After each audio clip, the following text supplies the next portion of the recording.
Burger or biryani, order it on ONDC and see it gives you a better deal than Zomato and Swiggy, quote unquote. Excited consumers and their social media chatter have finally given the Open Network for Digital Commerce its aha moment. A year after the government launched it, with the mission of democratizing and increasing e-commerce penetration in the country. Now, the price differential was a result of deep discounts which were employed after sales failed to take off, despite aggressively scaling the network for a year. Once consumers found out, in about 2 weeks' time, orders soared from a few hundred, hitting 25,000 daily orders in early May. Now, that's not a bad way to celebrate the first anniversary. While many assertions have been made, e-commerce the way it is will become irrelevant, Zomato and Swiggy's duopoly will be broken, digital feudalism and their digital landlords will be unseated, so on and so forth. However, analysts are cautious. They do concur that ONDC has a long way to go before it can break through the so-called walled gardens of Amazon, Flipkart, Zomato and Swiggy. More importantly, ONDC has some explaining to do, especially about what it is and what it seeks to become. What we understand today is what it is not. We know it's not an e-commerce app, it's not a marketplace, and it's not a platform. ONDC is a protocol, an enabler, a facilitator. It is what is arguably being called India's next UPI. What UPI did for payments in India, ONDC could do for e-commerce is the assertion. But despite these assertions, none of the e-commerce giants have expressed an interest to join yet. They say payments are commoditized, but products are not. They also fear for their own existence. If everyone is going to be the same, what will each of them stand for is the big question. What will brands stand for? And then who will assure for quality and reliability? Hello and welcome to Young Turks, India's longest running show on startups and entrepreneurship. I'm Shereen, Bhan. And as ONDC turns one, we have some questions to ask. Joining me now is Sujith Nair, the co-founder and CEO of the Foundation for Interoperability in Digital Economy. Anshoo Sharma, the co-founder and CEO of Magicpin. Also with us, Sagar, Daryani, the co-founder and CEO of Momo. He's also the vice president of the National Restaurant Association of India. Gentlemen, always a pleasure. Many thanks for joining us. Sujith, let's get started with you. You know, we've seen headline after headline over the past 2 weeks to a fortnight screaming that ONDC is now going to be India's next UPI moment as far as e-commerce is concerned, and so on and so forth. But let's try and break the assertions up one by one, and let's talk about what is claimed, that this is in fact going to break the monopoly, break the duopoly across several segments and several sectors. Explain to us how you believe that's likely to happen. Thanks, Shereen. Firstly, thank you for having me on your show. I think I'll probably take a step back and answer this question a little differently. ONDC is a force of inclusion. I think ONDC essentially as a digital public infrastructure, a bit like UPI, is trying to solve for two things. Solve for, widening the access to digital, especially for small businesses across India, across sectors, and also solve for reducing this cost of innovation, market expansion, and spreading that innovation and making that happen so that many more startups can solve for this complex problem of e-commerce and not just a few companies. So it's not so much about disrupting some of the existing incumbents or anything, but it's about widening the access, having more players come in, innovation come in, solving for access and making more and more goods and services accessible in a seemingly easy way for consumers to discover and purchase. So I think that's what it is. Of course, this has not been done before. It's an effort that's unprecedented, and similar questions were asked at the beginning of UPI. But the idea is to sort of take this, have this approach of making an attempt and bringing the ecosystem together and ask this question: is there a need? Is there a need to expand the access to digital commerce? We are barely 7 to 8% digital commerce in India.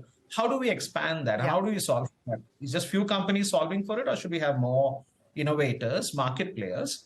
And small merchants do need to get a chance to be discoverable and have their goods and services sold. So that's largely the idea. It's not so much about, it's the status quo change. Is more about market expansion and allowing more players, and not about disrupting the few players that we have today. And that's an important distinction that you make, that this is not about breaking monopolies or duopolies. It is about growing the market in itself, which, as you rightly point out, is still growing and is still fairly nascent. In fact, the ONDC McKinsey report put some numbers to that. The aim is to increase e-commerce penetration from 4.5% to about 25%, to increase digital consumption 5x to 340 billion. ONGC to push up digital transacting consumers by 3 to 4 times to 450 to 500 million. So that's really the aspiration that you're putting on the table. The question, Sagar, and I'll start by asking you, is let's address the issues that Sujith has raised, that this is a force of inclusion, that it wants to solve for widening access, and it also wants to solve for reducing the cost of doing e-commerce. Do you believe that it will be able to achieve both those goals? I really agree with Sujith. Shereen, today you have 467 million social media users, whereas, on the aggregator platforms, you just have 25, 30 million users.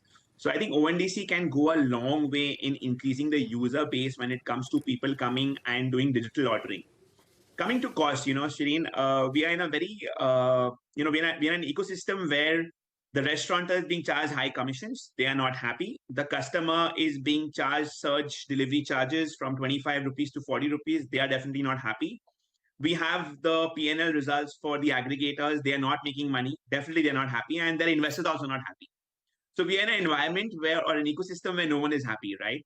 I think this business model has to change. This ecosystem, for it to survive and sustain, I think ONDC is going to create that path to profitability for the restaurateur. At the same time, it's going to provide that level playing field for the fraternity. I mean, today, just imagine people come to the app to order from a particular restaurant and they don't even know the customer. There is no data sharing on the customer, right? ONDC, gives you that consumer interface. But Sagar, hang on. That's what I want to get into. The argument that you're putting on the table, and which is what we've heard from people, is that, look, nobody is happy in the current ecosystem. And of course, at this point in time, we're talking largely about the food aggregator business, and which is why you will possibly see ONDC take off. But it's following the same principles. Up until when the order to cap discounts came in, the reason why sales took off was because they were following exactly the same business model as the one that you're unhappy with. So given the spending power and the spending capacity of the Indian consumer at this point in time, are you sort of, is this optimism on ONDC being able to solve for that misplaced? Not really. So I completely agree with you. I mean, the differential pricing that you saw on Twitter trending all these days was because of the deep discounting offered by different platforms, which are, powered by ONDC, etc. Completely against deep discounting. I think for it to be a level playing field, the user base has to go up. What will happen, Shereen, once the commission is lower and, you have a third party last mile person doing the delivery for you, which charges you 35 rupees for 3 kilometers, it makes it cheaper for the restaurant. What the restaurant will do is pass on that benefit to the consumer. What you see today online is the online pricing is higher than the discount to it.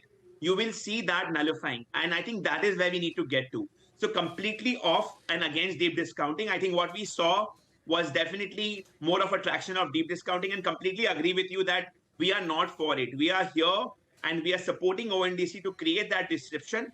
And I'm very, very happy that, those caps on discounting have come in.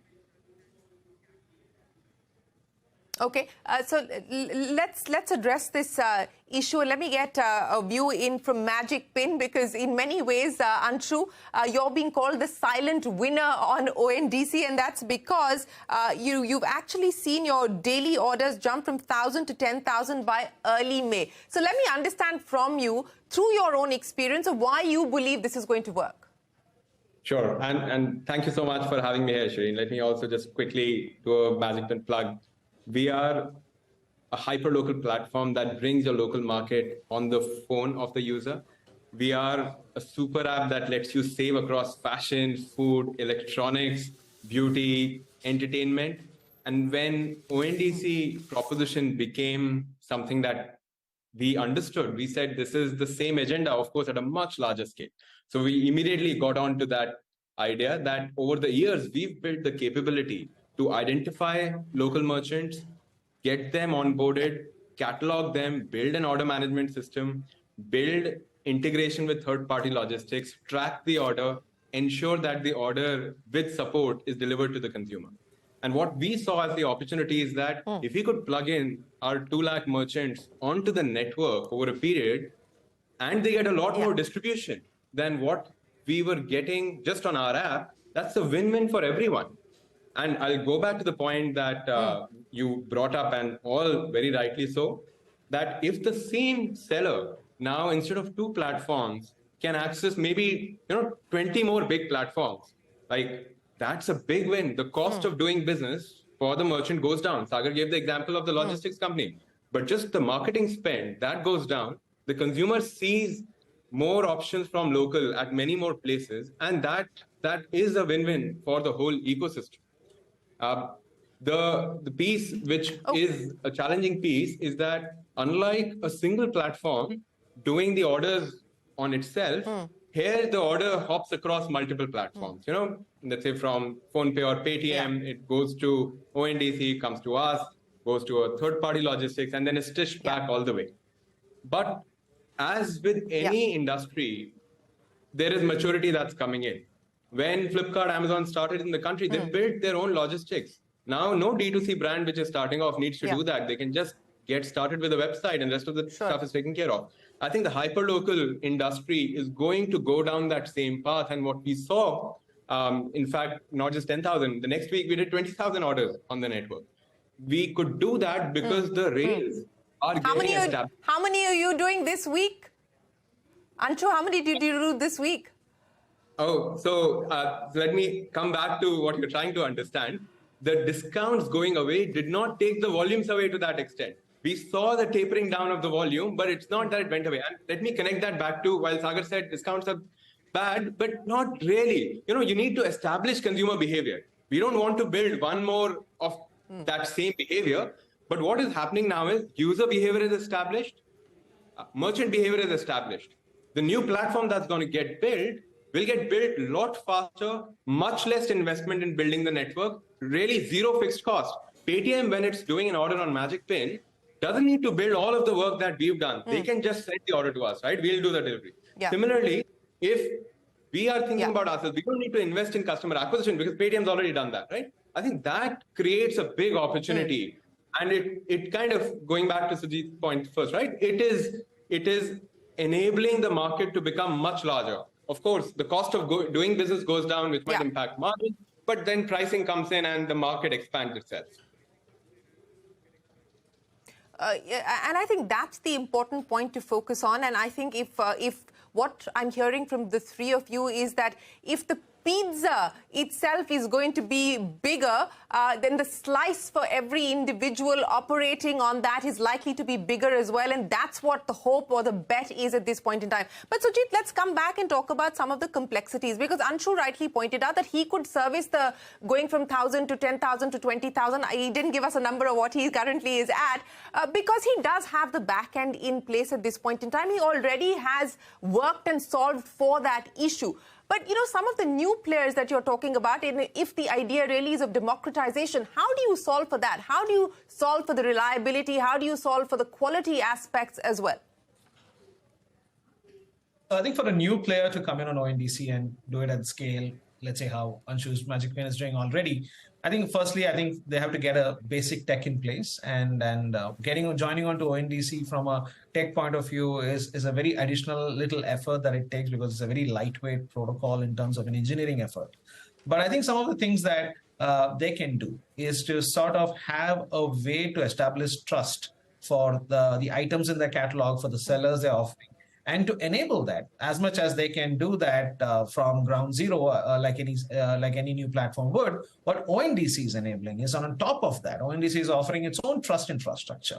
I think you'll soon see there's a consultation paper out from ONDC as to how ONDC can create a network level trust, which means a new seller onboarded on a new platform can probably build trust at a network level, and ONDC will offer that So when I say ONDC, the infrastructure in ONDC, there are very trust providers who can come and offer that extra credibility from the early few transactions that the seller is doing. That is one. Second, the typical question that we get on ONDC is if the customer is on one platform and the seller is on another platform, and if the seller is new and the platform is new, how do I trust the delivery, right? I think one of the things is, how would you trust that even for any seller on some of the big platforms? You typically go back to that platform and raise a complaint and say, okay, this is something that I did not get as expected, and you initiate a return or cancellation and ask for refund.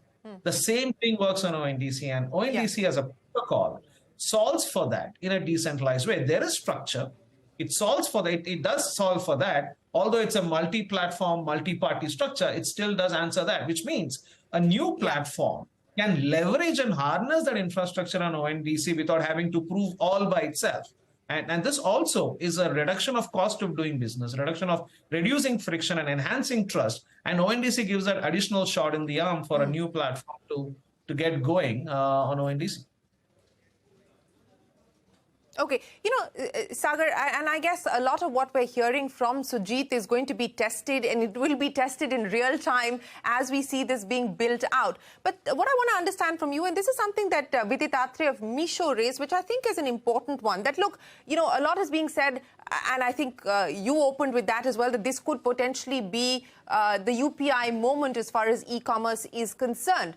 But on the digital payment side, you're dealing with one aspect, and that is currency and digital payments. And in many ways, that is commoditized. But here, it's different. And products don't want to be commoditized. That's what brands are about. Brands are about differentiation. So how do you balance this aspect of brand non-commoditization on something like an ONDC? I think every product is defined by its packaging, by its service, by the goodies that you provide to the end consumer. Now, an order coming through an ONDC platform is very similar to it coming to your own platform or to a Swiggy or a Zomato, because ultimately the rider who's going to be delivering, is trained and is part of the same ecosystem. Rather, in today's day and age, you have the same riders who work for third parties, work for Swiggy, work for Zomato. So ultimately, you have that shuffle between them. So net, you might have 4 different touch points, but ultimately it's just that the 4 different touch points are owned by 4 different networks here. When it comes to an aggregator, it's one single network. But ultimately, the end service for someone like me, my takeaway customer and my delivery customer is the same, because the entire experience is not compromised there. So I don't see a compromise happening in terms of the service or the product quality. However, what I really emphasize on, and I just want to bring in that, we are not against discounting. We're against deep discounting. I'll tell you why.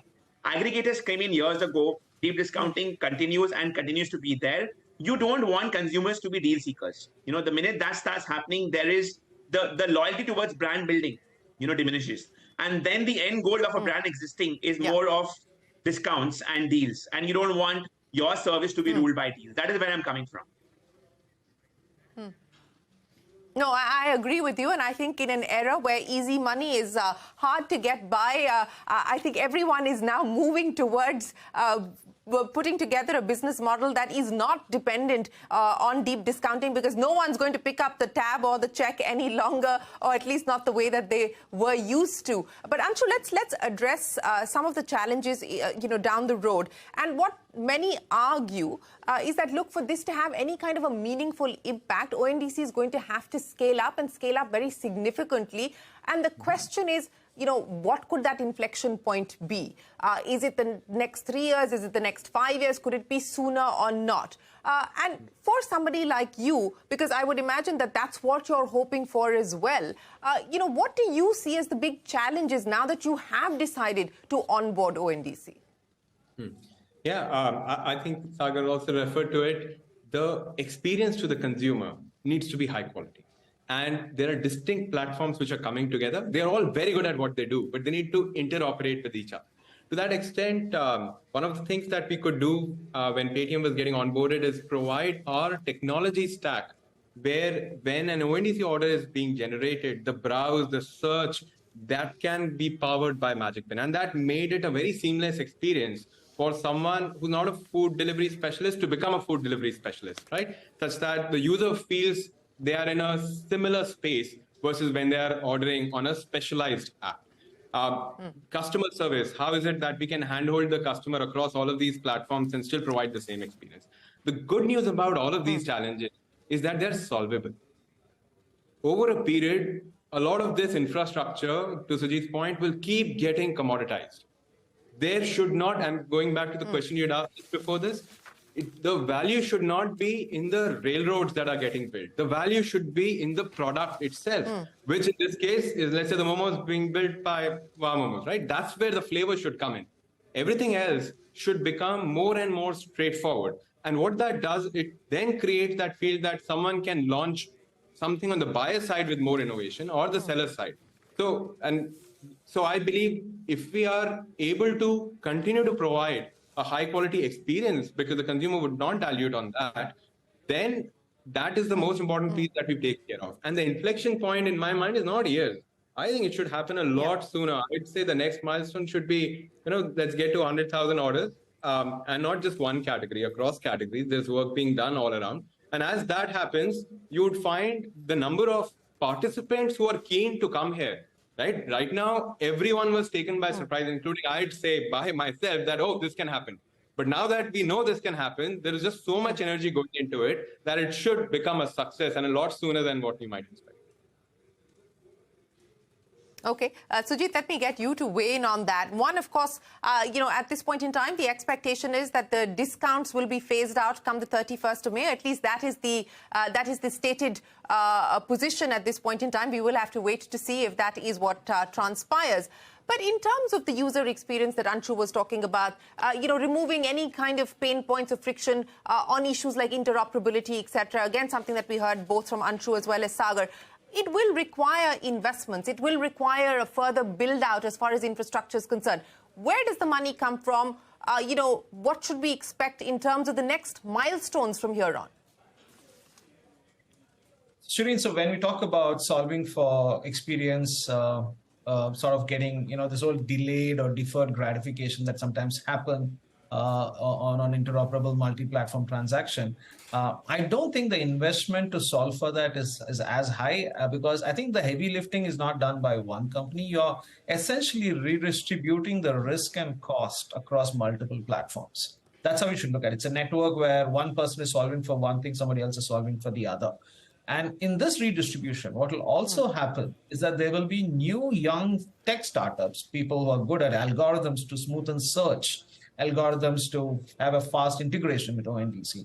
There are a lot of young startups, which is like a bunch of few developers trying to build a nice little software as a service solution and offering that at a fairly low cost footprint and make available. I think the larger investment till date to solve for this problem has been on either on acquisition of the sellers, which itself is exorbitantly high today, or all that of merchants. But in terms of tech and plumbing of the tech, I think you do have smart solutions, cloud infrastructure is getting cheaper by the day and all that. So I don't think the investment will be so high, but also it gives you greater probability because you have a wider set of players solving the problem and not betting on one guy. So I think when you unbundle, you're not just unbundling the tech from a thing, you're unbundling the capabilities and not concentrating on one player to solve for customer acquisition and solving for the tech plumbing. Now that's getting redistributed. So it allows for more and more people coming up. And somewhere, I think that's exactly why UPI has become a lot more stable, seamless transaction. Although I agree, it's one commodity, one SKU in some sense. But here, even in UPI with ONDC, the essential underlying characteristic of the tech is similar. Of course, with ONDC, there's an offline play in terms of delivery and all that. And I think Anshoo has alluded to some access to how can that be streamlined.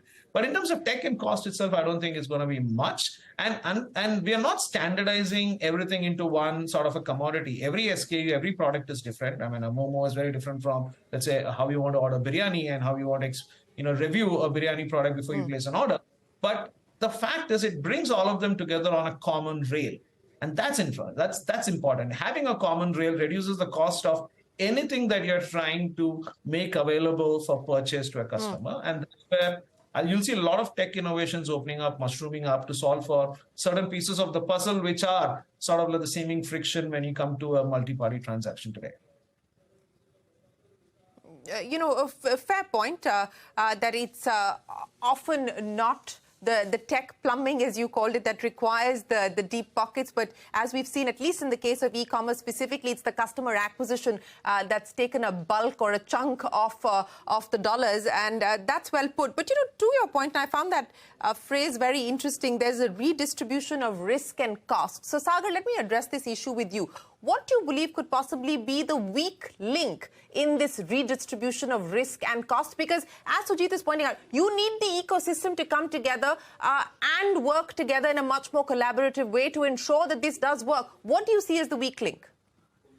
See, the first biggest weak link that I see is that, if we continue doing the same practices that was done by the aggregators earlier, right, which is not considering, I personally feel, not considering restaurant as partners, but, considering them more like, I would say, a third-party service provider. Sagar's not going to give up on the deep discount.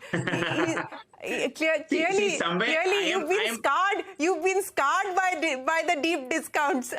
Yeah, because the business model, Shereen, just does not make money. I mean, today you get your top lines, but you don't get money. Why do we do business for? We do business to get profits. And the entire focus on profitability is coming now when businesses are burning money and there's a funding winter. Why do we need to wait for a funding winter for that to happen? I think deep discounting e-commerce was brought in to scale the business, not to reduce the profit margins of the business, right? So I am completely for it. At the same time, also, Shereen, what I feel could also be a threat is, when you have multiple players and you have multiple operators, the experience bit of it, when it comes to learning and development of the rider to go and deliver a particular food in a particular manner and then doing it separately for a different commodity or service, can lead to various confusions being created, right? So today, with Swiggy, Zomato, to an extent, you're assured that that guy is delivering food and only food, right?